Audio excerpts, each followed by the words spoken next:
The silence at our family dinner table felt like a noose tightening around my neck. I watched my sister's mascara stained tears roll down her cheeks as she delivered the performance of her lifetime. Skylar deliberately sabotaged my wedding. She knows Virgil and I need that loan, but she's just jealous because I'm getting married first. My name is Skylar, and in that moment, I realized how quickly family loyalty can crumble like a house of cards. Kendall, honey, that's a serious accusation, Mom said, reaching across the table to squeeze my sister's hand. Her wedding planning binder lay open between them, pages of magazine cutouts and price quotes scattered across the mahogany surface. It's true, Kendall's voice cracked. She has the money. She just doesn't want to help me have my dream wedding because she's always been jealous of me. I set down my fork, the grilled chicken on my plate now cold and forgotten. That's ridiculous. I explained why I couldn't give you the loan. You and Virgil already have 3 maxed out credit cards and… See? Kendall interrupted, gesturing wildly. She's trying to control my life just like she always has. Dad cleared his throat, his weathered face creased with concern. Skylar, sweetie, couldn't you help your sister out? It's her wedding day we're talking about. The betrayal hit like a punch to the gut. Dad, you know I've helped her before. The art supplies for her studio, the rent when she couldn't make payments. That was different, Mom cut in, her voice sharp. This is her wedding. Family supports family. I am supporting her.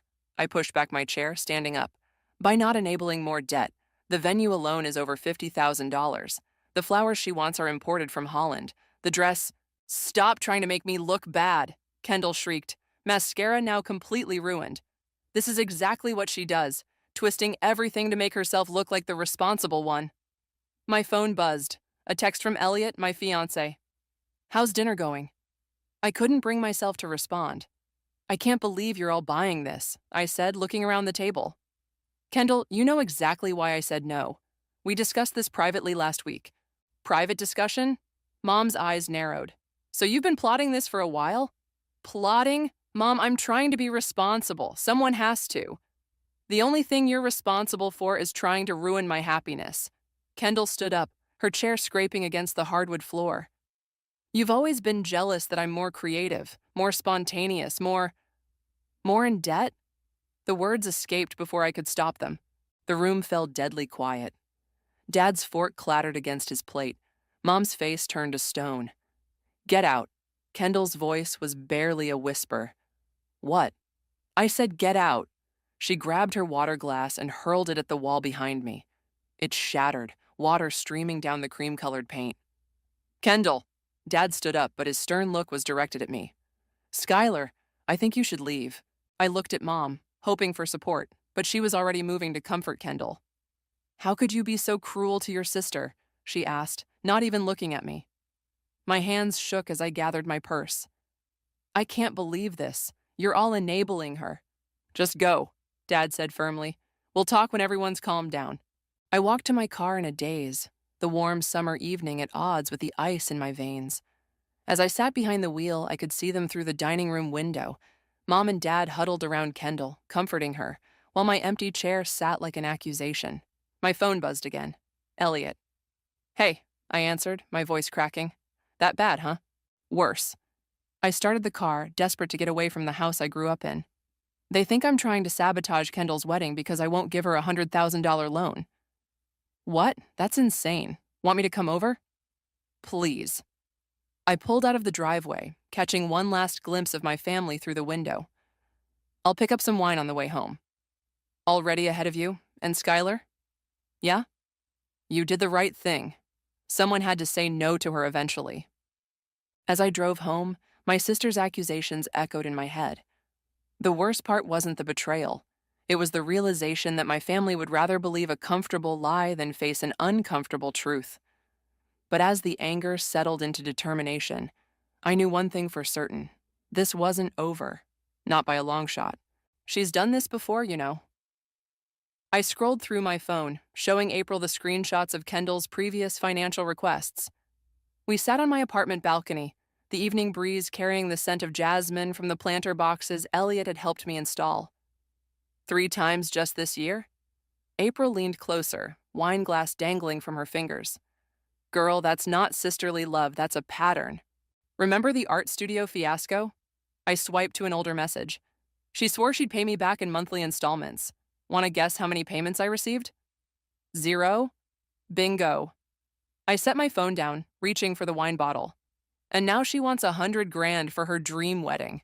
The same sister who couldn't manage to pay back 5,000. April straightened up suddenly, her eyes sparkling with that look I knew meant trouble. So why don't you show her how it's done? What do you mean? Your wedding. Move it up. Show her what a beautiful celebration looks like without going into crushing debt. I nearly choked on my wine. Are you crazy? Elliot and I weren't planning to get married for another year. My phone buzzed. A text from Mom. Your sister's been crying all day. I hope you're happy. I showed it to April, who rolled her eyes. See, this is exactly why you should do it. Stop being the family punching bag and show them what grace under pressure looks like. The sliding door opened, and Elliot stepped out with a plate of cheese and crackers. Show who what? April practically bounced in her seat. Tell him your brilliant best friend's idea. After we explained, Elliot sat quietly for a moment, then smiled. Actually, I love it. You can't be serious. Why not? He took my hand. We're already engaged. We've been saving. And unlike some people, we know how to budget. And, April cut in, I happen to know the perfect venue just had a cancellation for 3 months from now. The coordinator owes me a favor from that charity event I planned. I stared at them both. You're actually serious about this? My phone buzzed again. This time a group text from Kendall to the entire family. Trying to figure out how to have my special day without my sister's support. At least I know who really loves me. Something snapped inside me. You know what? Let's do it. April squealed and hugged me. Elliot squeezed my hand. But, I added, we do this right. No debt, no drama, just elegant simplicity. Speaking of drama, April said, pulling out her laptop, how are you going to handle the family situation? We invite everyone, Elliot said firmly. Take the high road. I nodded slowly. Kill them with kindness? More like slay them with sophistication, April grinned. I'm thinking garden ceremony, fairy lights, live string quartet. As April typed furiously, making lists and sending emails, I felt a weight lift from my shoulders. This wasn't about revenge. It was about showing my family what true love and responsibility looked like. My phone rang. Dad's number. Should I answer it? I asked. Elliot nodded. Remember, high road. Hi, Dad. Skylar. His voice was tired.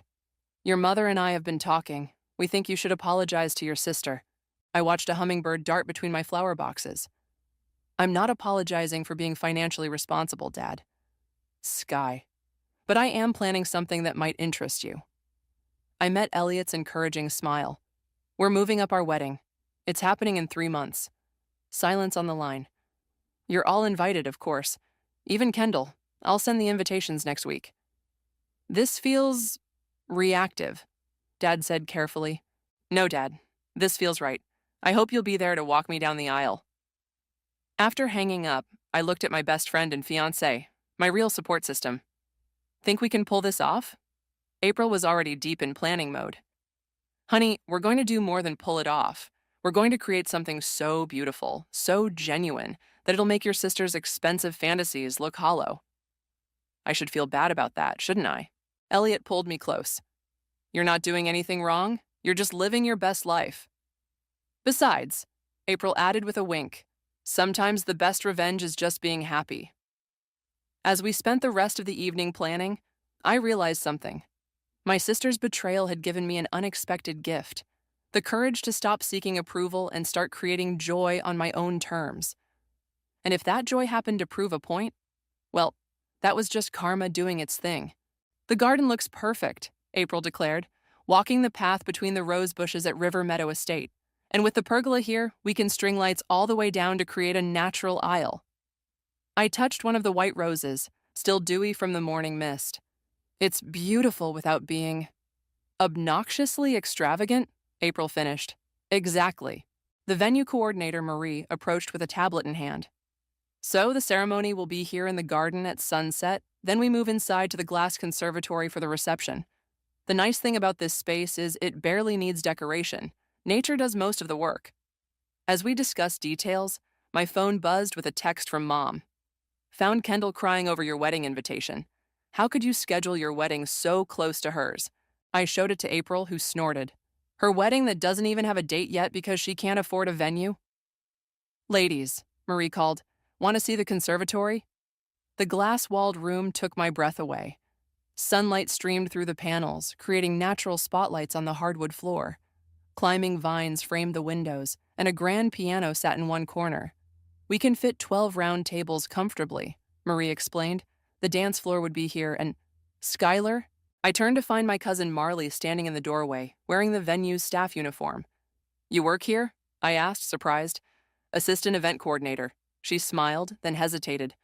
I saw your name on today's tour schedule. April and Marie tactfully wandered off to discuss lighting options, leaving us alone. So, Marley said, I heard about the drama with Kendall. News travels fast.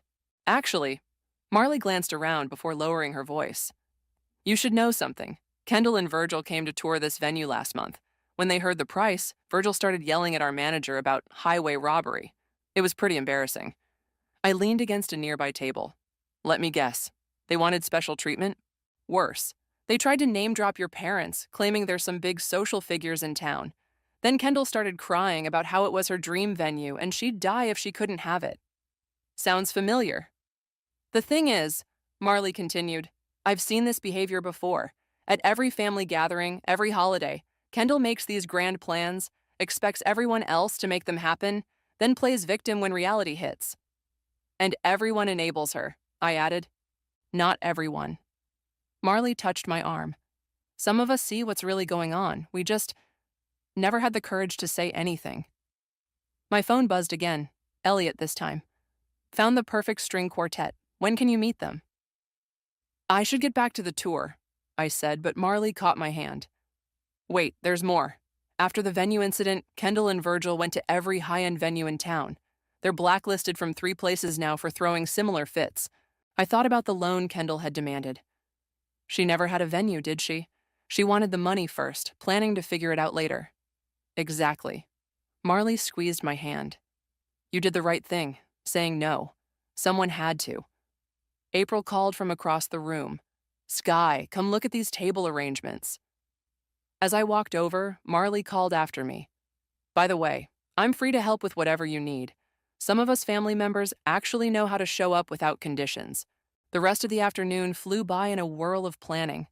By the time Elliot joined us for dinner at our favorite cafe, everything was falling into place. The venue's perfect, I told him over pasta. Simple, elegant, absolutely us. Unlike someone's Holland flower fantasy, April muttered. Elliot reached across the table for my hand. You seem lighter today, more certain. I am. I squeezed his hand. You know what Marley told me? Kendall never even had a venue. She was just counting on guilt-tripping the family into funding her impossible dreams. Speaking of family, April interrupted, showing us her phone. Kendall just posted on Instagram. Some people think they can overshadow your special day, but true love doesn't need showing off. I laughed, surprising myself. Let her post what she wants. We're creating something real here. And that, Elliot said, raising his wine glass, is exactly why I'm marrying you.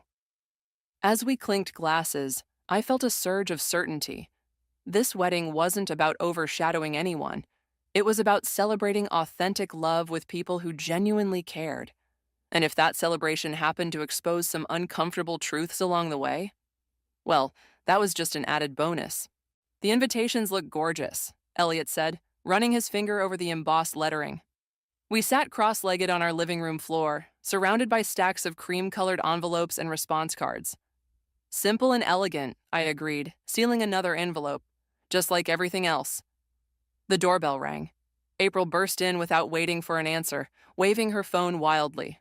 You need to see this. She thrust the phone at me. It was a screenshot of Kendall's private social media message to our cousin Rachel. Can you believe Skylar's trying to steal my thunder? She's even using my venue. She knew I wanted River Meadow Estate. But she never booked it, Elliot said, reading over my shoulder. She couldn't afford it. Oh, it gets better, April scrolled down. Rachel actually called her out. The response read, pretty sure you can't claim a venue you were kicked out of for throwing a tantrum. Maybe try being happy for your sister. Kendall must be losing it, I said, addressing another envelope. Rachel's always been her biggest supporter. My phone buzzed. Dad calling. I put it on speaker while continuing to work on the invitations. Skylar, we need to talk about this wedding. Hi, Dad, I'm good. Thanks for asking. I replied dryly. He sighed. Your mother and I are concerned about the timing. Kendall feels... Dad, stop. I set down my pen.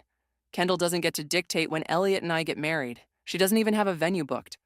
She says you stole her venue. April snorted loudly. Put Mom on the phone, I said. I know she's there listening. A rustling sound, then Mom's voice. Skylar, why are you being so difficult? Marley, I said clearly, works at River Meadow Estate. She told me everything about Kendall's visit there.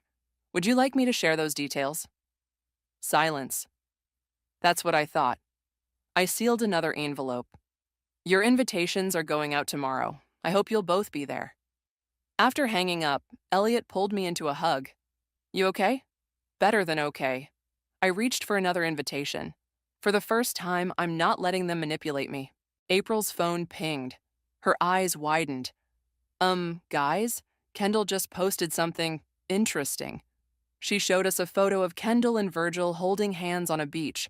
Caption reading, Sometimes the universe has other plans. Surprise wedding in Mexico next month. Take that, haters.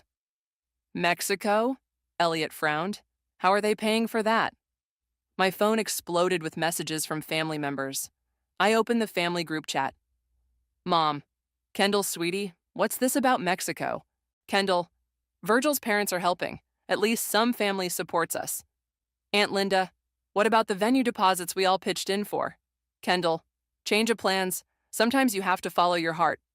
Uncle Rob, we each gave you $2,000 for deposits. I looked at April and Elliot. Did everyone except me give her money? Looks like it, April said, still scrolling. And now she's running off to Mexico instead? My phone rang again. Marley this time. Please tell me you're seeing this drama unfold, she said when I answered. Front row seats. Well, here's something not in the group chat. Virgil's parents were just at the estate asking about their son's upcoming wedding. They had no idea about Mexico. I put the phone on speaker. Say that again? They thought the wedding was still happening here. They knew nothing about Mexico. Also, Marley lowered her voice. They mentioned they already gave Kendall and Virgil a significant amount of money for the local wedding. April's jaw dropped. She's scamming both families. That's not all, Marley continued. Remember those venue deposits she collected?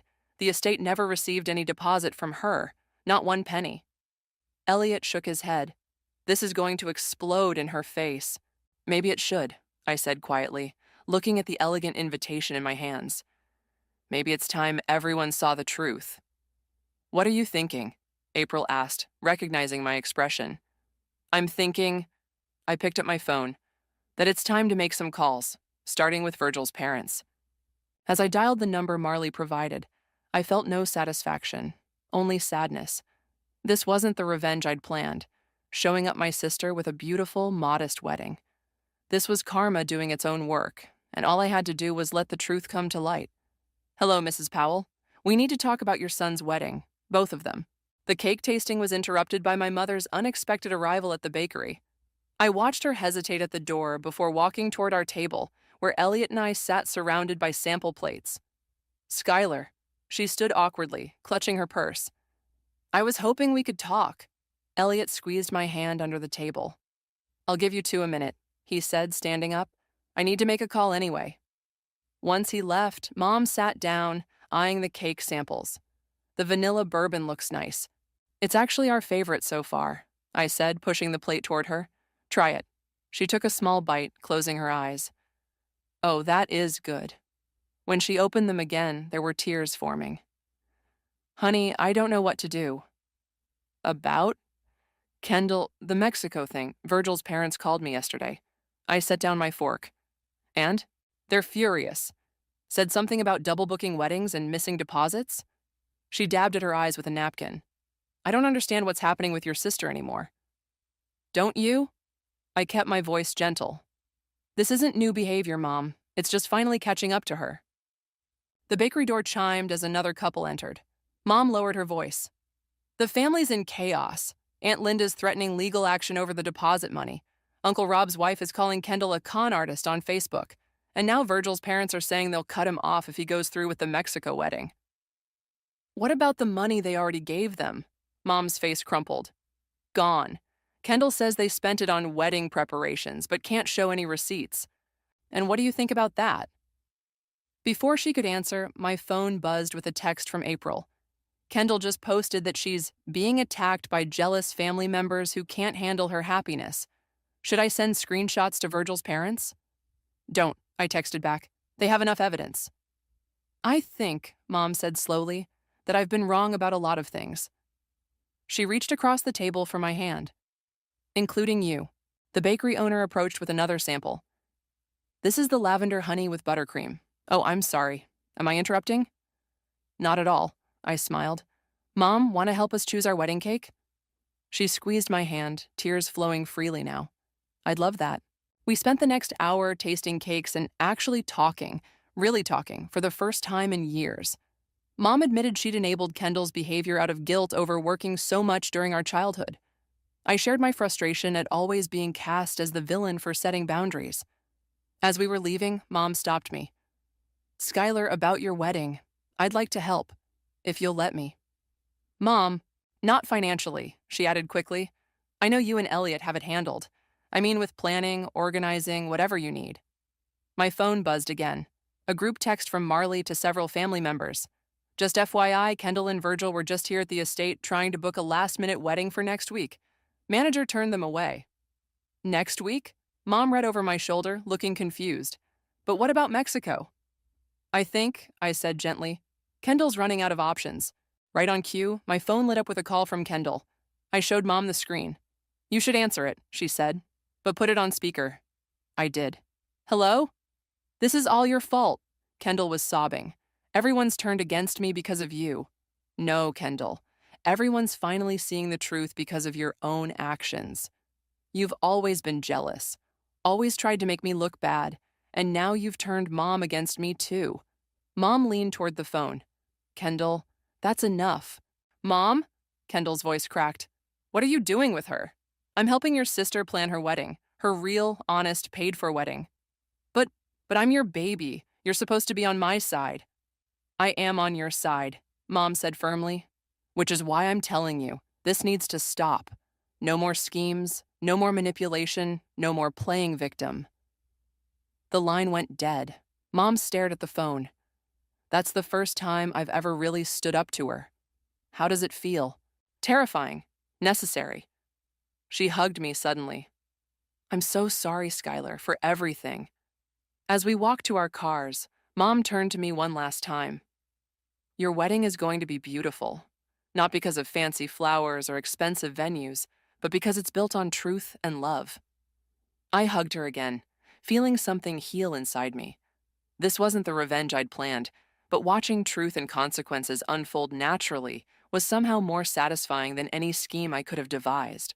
The fairy lights look magical, April declared, standing back to admire our handiwork in the garden. The evening before my wedding, we were doing final preparations at River Meadow Estate, stringing lights along the pergola. Incoming drama, Marley called from her position on the ladder. She pointed toward the parking lot, where Kendall's distinctive red sports car had just pulled up. I've got this, Mom said, appearing beside me with surprising determination. She'd been helping with decorations all afternoon, making up for lost time with genuine effort. Kendall stormed across the lawn, Virgil trailing behind her looking uncomfortable. So this is really happening tomorrow? You're really going through with this? Kendall, Mom intercepted her before she could reach me. This isn't the time. It's never the time, is it? Kendall's voice rose. Everyone's so busy fawning over Skylar's perfect little wedding that nobody cares that my life is falling apart. Lower your voice, Mom warned. You're at Skylar's venue. The venue that should have been mine. The venue you couldn't afford and threw a tantrum in, Marley called down from her ladder. April snickered while continuing to hang lanterns. You, Kendall pointed at Marley, need to stay out of family business. I am family, Marley replied calmly. I'm just not the part of the family that enables you. Virgil stepped forward, looking nervous. Kendall, maybe we should go. No, I want to know why everyone suddenly turned against me. Why my own sister is trying to overshadow my special day. What special day? Mom's voice was steel. The wedding you couldn't afford here? The fake Mexico wedding? Or the last-minute ceremony you tried to book after both of those fell through? Kendall's face crumpled. You don't understand. Virgil's parents cut us off. The family wants their deposits back. Everything's ruined. Because you lied, I said quietly, finally speaking. To everyone. I didn't lie. I just got carried away. Carried away? Virgil looked at her sharply. Is that what you call taking my parents' money and spending it on shopping sprees? The garden went silent. Even the staff setting up chairs stopped to watch. Virgil, Kendall hissed. We talked about this. No, you talked. I listened. Just like I listened when you said we'd pay everyone back. Just like I listened when you said Mexico was a real plan. He backed away from her. I'm done listening. What are you saying? I'm saying... He took a deep breath. I can't marry you, Kendall. Not like this. Not with all these lies. Kendall's face went white. You can't do this to me. Actually, he said, pulling off his engagement ring, I can, and I am. I'll have my stuff out of the apartment by tomorrow night. As Virgil walked away, Kendall turned to me, eyes blazing. This is your fault. You've ruined everything. No, honey, Mom said softly. You did that all on your own. Kendall burst into tears and ran toward her car. The sound of screeching tires filled the evening air as she peeled out of the parking lot. Well, April said after a moment, that was dramatic. Should someone go after her? I asked Mom. No. Mom squeezed my hand. She needs to face consequences for once, real ones. She looked around at the half-decorated garden. Now, where were we with these lights? As we returned to work, Elliot arrived with coffee for everyone. Did I miss anything? Oh, just Kendall's engagement imploding and karma doing its thing. April grinned. Speaking of karma, Marley called down, you'll never guess who just RSVP'd yes to tomorrow's wedding. Who? Virgil's parents. They sent a note saying they want to support the responsible sister. I nearly dropped my string of lights. You're kidding. Nope. They also mentioned something about pressing charges against Kendall for fraud, but they didn't want that drama to overshadow your day. Elliot wrapped his arms around me from behind. You okay? I leaned back against him, watching our friends and family work together to create something beautiful. You know what? I really am. This isn't how I expected things to play out, but sometimes the universe has its own plans. He quoted Kendall's Mexico post with a smirk. Something like that. I turned to kiss him. Now help me hang these lights. We have a wedding to prepare for. As the sun set over River Meadow Estate, the garden transformed into a twinkling wonderland. Tomorrow, I would marry the man I loved, surrounded by people who valued truth and genuine relationships. And if my sister chose not to be among them, well, that was her choice to live with. The string quartet began playing Canon in D as the garden doors opened. I squeezed Dad's arm, taking in the scene before me. Fairy lights twinkling in the early evening light, white rose petals scattered along the natural aisle, and Elliot waiting under the flower-draped pergola. Ready, sweetheart? Dad whispered. More than ever. As we walked down the aisle, I caught glimpses of familiar faces. Mom in the front row, dabbing her eyes. April beaming from her maid of honor position. Marley giving me a subtle thumbs up from where she stood monitoring the event. Even Virgil's parents were there, sitting with dignity in their assigned seats. The only empty chair was Kendall's. Elliot's face glowed as I approached, and suddenly nothing else mattered. Not the family drama, not the empty chair, not the whispers about my sister's absence. Just us, our love, and this perfect moment. The ceremony was everything we'd planned. Simple, elegant, genuine. When we exchanged our handwritten vows, I heard Mom's distinct sob from the front row. As we sealed our marriage with a kiss, the garden erupted in authentic applause. The reception in the glass conservatory was in full swing when April grabbed my arm. Incoming, she whispered, nodding toward the entrance. Kendall stood there in a white dress that could easily be mistaken for a wedding gown. Oh, no, she didn't, Marley muttered, already moving to intercept. But Mom got there first. I couldn't hear their conversation, but I saw Mom firmly steering Kendall toward the ladies' room. Elliot squeezed my hand. Want me to run interference? No, I said. Let Mom handle it. 10 minutes later, Kendall emerged in a different dress, a simple blue cocktail number, with Mom beside her. They approached our table, Kendall looking subdued. Skylar, she said quietly. Can we talk? I nodded, following her to a quiet corner of the conservatory. The string quartet was playing softly, and through the glass walls the garden twinkled with fairy lights. I'm sorry, Kendall blurted out, for everything. Mom made me really look at what I've done, and she twisted her hands together. I've been awful. Yes, you have. The dress, showing up in white, that was my last desperate attempt to, I don't even know what. Mom had a backup dress ready, like she knew I'd pull something like this. She's finally stopped enabling you, I said gently. I know, and Virgil. She glanced across the room where he sat with his parents. He was right to leave. I've been lying to everyone, including myself. Before I could respond, Dad clinked his glass for toasts. Mom stood up first, her voice carrying across the room. When Skylar first told me about this wedding, I didn't understand. I thought she was being competitive, trying to overshadow her sister. Mom's eyes found mine. I was wrong. What Skylar and Elliot have created here tonight is a celebration of real love, responsibility, and truth. I've never been prouder of my daughter. Kendall's hand found mine. She's right. This is beautiful. Not because it's expensive or extravagant, but because it's real. The night flowed on. Elliot and I had our first dance under the stars visible through the glass ceiling. April's toast had everyone laughing. Dad cried during our father-daughter dance. Later, as Elliot and I swayed to a slow song, I saw Kendall approaching Virgil's table. Their conversation seemed civil, ending with a handshake rather than drama. Progress, Elliot murmured, following my gaze. Mom's talking about making Kendall go to therapy, I said. Actually talking about it, not just suggesting it. Good, that's... He was interrupted by the sound of glass clinking again.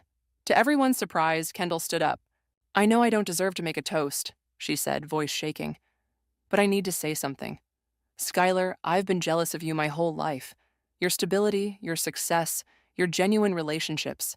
I tried to compete by being louder, more dramatic, more demanding. But looking around tonight, I finally understand. Real love doesn't need all that.